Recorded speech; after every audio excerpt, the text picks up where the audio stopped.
রাতে আরাধ্যা শুয়েছিল বিছানার একপাশে। শাওন ওর মাথায় হাত বুলিয়ে দিচ্ছিল।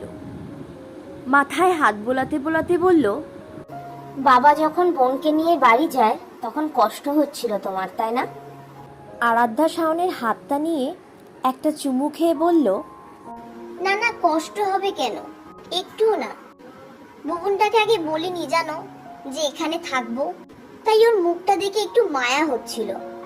শাওন মাথা নিচু করে আরাধ্যার কপালে চুমু খেয়ে বলল, সরি, তোমায় কষ্ট দিলাম। আরাধ্যা মাথা নাড়িয়ে নানা করে শাওনকে পাশে শুতে বলল। শাওনের পাশে শুয়ে ওর বুকে মাথা রেখে আরাধ্যা বলল, তুমি আমাকে অনেক ভালোবাসো, আমি সেটা বুঝি।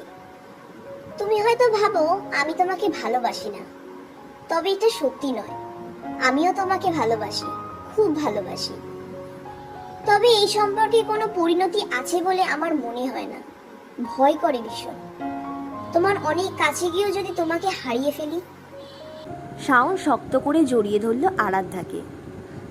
বেশ কিছুক্ষণের নিশ্চুপতার পরে শাওন যখন ভাবল আরাধ্যাকে তার চাওয়া স্পেশাল গিফটের কথা মনে করিয়ে দেবে, ঠিক তখনই আরাধ্যা শাওনের বাহুর বাঁধনটা একটু আলগা করে আবার বলে উঠল, তুমি আমার জন্মদিন সেলিব্রেট করতে চেয়েছিলে, তোমায় না করেছি, বারবার কষ্ট দিয়েছি।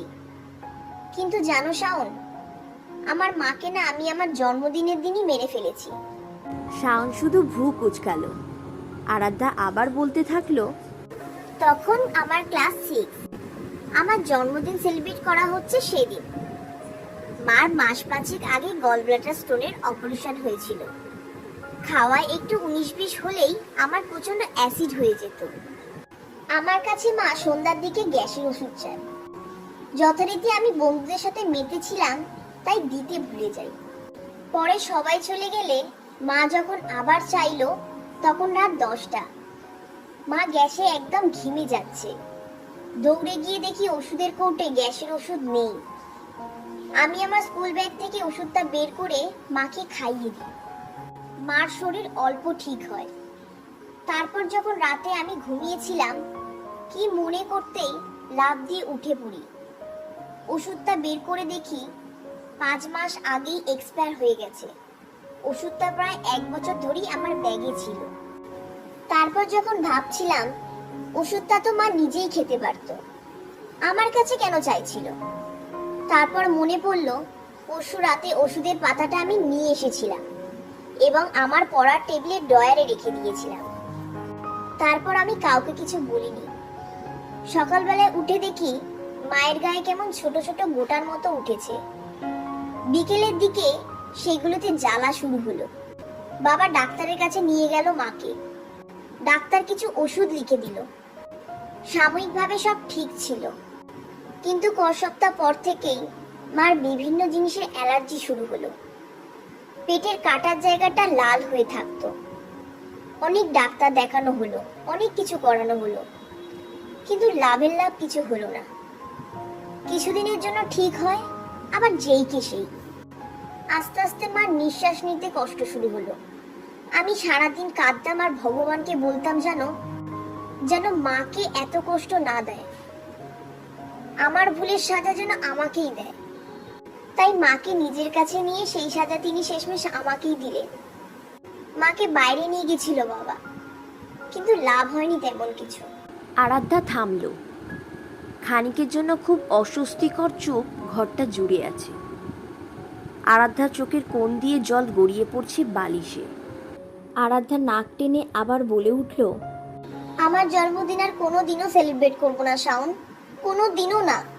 আরাধ্যার কথা শেষ হলে শাওন কাটা কাটা কণ্ঠে বলে উঠল, কিন্তু তোমার কি দোষ বলো? তুমি তো জেনে শুনে। আরাধ্যা সাথে সাথে খুব শক্ত গলায় বলল, হ্যাঁ, আমি আমার মার মৃত্যুর জন্য দায়ী, আমিই দোষী। শাওনের এখন কি বলা উচিত আর কি বলা উচিত না তার বুঝতে না পেরে আরাধ্যার মাথায় হাত বুলিয়ে কেঁদো না বলেই লাইট অফ করে নিজেও শুয়ে পড়ল। কিছুক্ষণ শুয়ে থাকার পর আরাধ্যা শাওনের কাঁধে হাত রেখে বলল, একটু ঘুরবে এদিকে? শাওন আরাধ্যার দিকে পাশ ফিরলে আরাধ্যা শাওনের সারা মুখে ওর ডান হাতের তর্জনী, মধ্যমা আর অনামিকা দিয়ে ছুঁয়ে যেতে থাকে। আঙুলগুলো শাওনের ঠোঁটের কাছে আসতেই শাওন ওগুলোতে চুমু খেয়ে জিজ্ঞাসা করে, কি হলো? আরাধ্যা কোনো উত্তর দেয় না। শাওনের গালে হাত রেখে নিজেকে আরেকটু কাছে নিয়ে আসে ওরা।